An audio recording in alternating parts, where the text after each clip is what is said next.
You're watching a video from the Crypto Investor Toolkit, a course with over 70 videos featuring well-designed, easy-to-understand crypto education, Bitcoin price predictions, and exclusive altcoin recommendations from our Oracle. Hi everyone, welcome back. In this video, we'll portray the world of crypto as the Wild West of the financial system. This will give you a broad idea of how blockchains use their technology to move money around. So let's start off with Bitcoin. Since it serves as an unstoppable, decentralized gateway to the world of encrypted money, we'll portray Bitcoin here as the desert, which will serve as the foundation of our entire Wild West ecosystem here. Now that our foundation is established, we can start building on top of it. While Bitcoin is the #1 blockchain, Ethereum today ranks as the #2 most important crypto because it's the world's first smart contract. Long story short, a smart contract is programmable money. Bitcoin already serves the purpose of a decentralized way to get the money in there, and now Ethereum is creating a way to program these funds to do things. It's not 100% decentralized, but it's pretty freaking close. So let's compare Ethereum to a diesel locomotive. Ethereum creates a platform to build applications on. However, we all know that diesel locomotives aren't the fastest vehicles out there. Ethereum is an older technology which has slower speeds and expensive transactions. These transaction fees are referred to as gas. When sending Ethereum from one place to another, you can easily spend, $40 in gas fees if the network is being really bogged down or used a lot. And sometimes it can take as long as 30 minutes for a transaction to complete. Nonetheless, you can't deny it, there's a lot of railroad tracks out there, which are a part of a very large infrastructure in this world. This will come in handy later. Now let's skip ahead and add something totally different for moving around crypto in this ecosystem. And let's throw in a freeway with some new technology called electric cars. We'll compare electric cars to the newer third generation blockchains like Solana, for example. These newer blockchains offer high speeds, cheap transactions, and are very efficient. So how come these newer technologies haven't triumphed and become the #1 blockchains? Well, when it comes to the perfect cryptocurrency, every blockchain wants to accomplish these two things. #1 is decentralization, and #2 is scalability. Decentralization means you can't stop it. Scalability means you have the ability to update the technology in case you want to handle more traffic, higher speeds, and cheap transactions, for example. Sure, these newer blockchains like Solana are fast with cheap transactions, but they're run by companies. These companies can be shut down if the government chooses to do so. However, the good thing about these things being run by these companies is that they have a team dedicated to keeping that technology up to date and running smoothly. The price action in the charts show you overall in the end that people don't really seem to care that Solana isn't decentralized. Bitcoin is already serving that purpose of being a decentralized gateway, getting money into the encrypted world. And Solana is serving the purpose of high speeds and cheap transactions. If Solana gets shut down, people will just rotate their money into another high-speed blockchain, which is just as fast, like Avalanche or Sonic, for example, or maybe Injective, who knows? As this ecosystem continues to thrive, we start to build more and more on top of it. We'll have Lido represent a bank here as decentralized finance, for example, which is kind of related to decentralized lending of money. Let's just put a little power station here. This will represent Render, and then we'll build like a little town hall. This will represent Uniswap, and then maybe we'll use IMX. This will represent like a casino for gaming. Then maybe we'll have Aave represent a farm for yield farming, and we'll have Pepe represent like a tall, skinny radio tower for meme coins.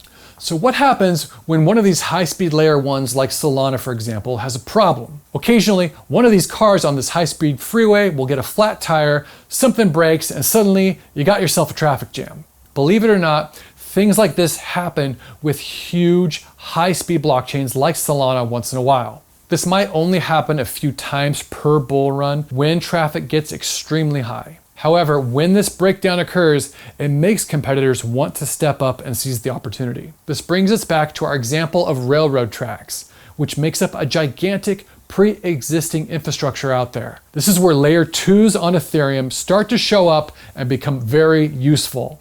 So we got all these train tracks out there with all these locomotives running on diesel gas. What if we kept all these old train tracks and one layer above them built a fancy new high-speed train system.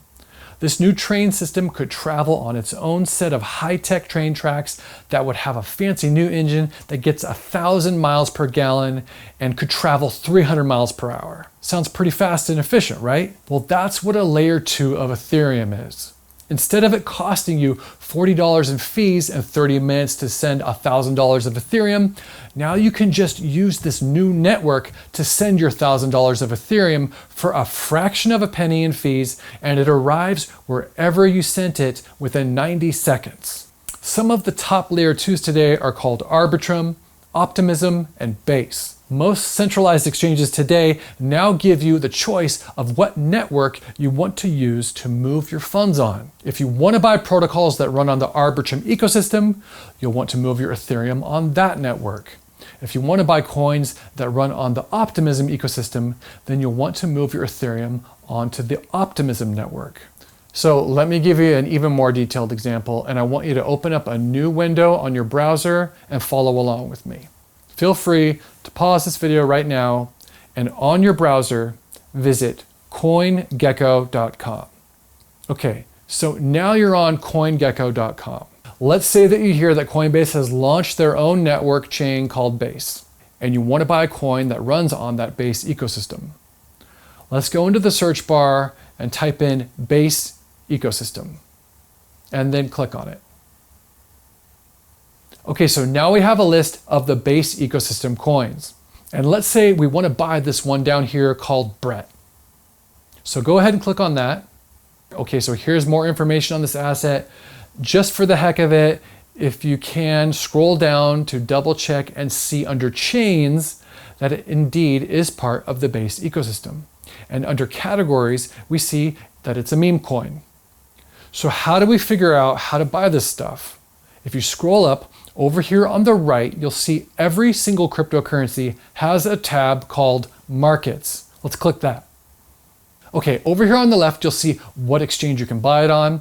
And in this example, we see that you can buy Brett on this decentralized exchange called Uniswap on the Base chain, aka Base network. Under this column over here, it says we can buy Brett with Ethereum. This category that tells us what we can buy stuff with is called a trading pair.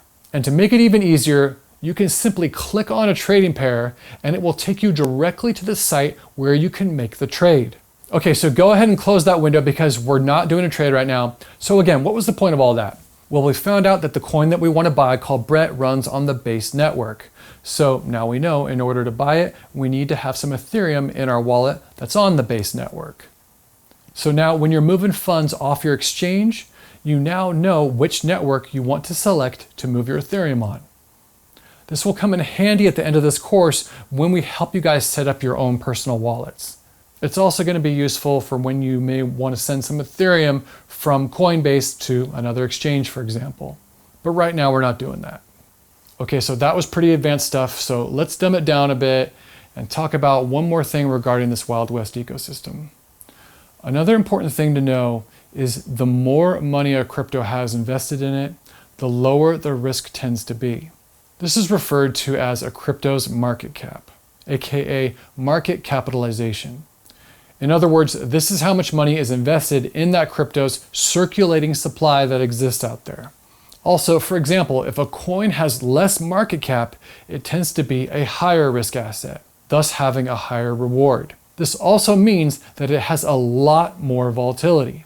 This can be good when it's going up in price, but just as gnarly when it's crashing down. For example, we saw on October 1st, Bitcoin go up by 46%, resulting in higher risk assets like Solana to go up by 542%. And assets that run on the Solana ecosystem like Orca go up 1,024%. This gives you an idea of the risk to reward factor we're dealing with here. So because Bitcoin is the foundation of the entire crypto ecosystem, when it crashes, it's like an earthquake shaking the entire crypto world. The less healthy and extreme the chart, the less stable that asset can be when the earthquake happens. And that concludes this module, getting you more familiar with this ecosystem and how all this stuff reacts to each other. Good job making it through this one. That's it for now. I'll see you in the next one.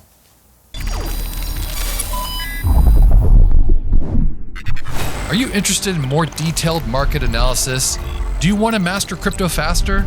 Use our Ultimate Crypto Launchpad with over 70 videos to excel through 4 training levels and combine your new skills with our Bitcoin price prediction analysis for 2025. Then, once you're ready, maximize your profits with the hottest trending assets from our Oracle's altcoin lists. Unlock the full videos and access premium data by visiting us at cryptoinvestortoolkit.com.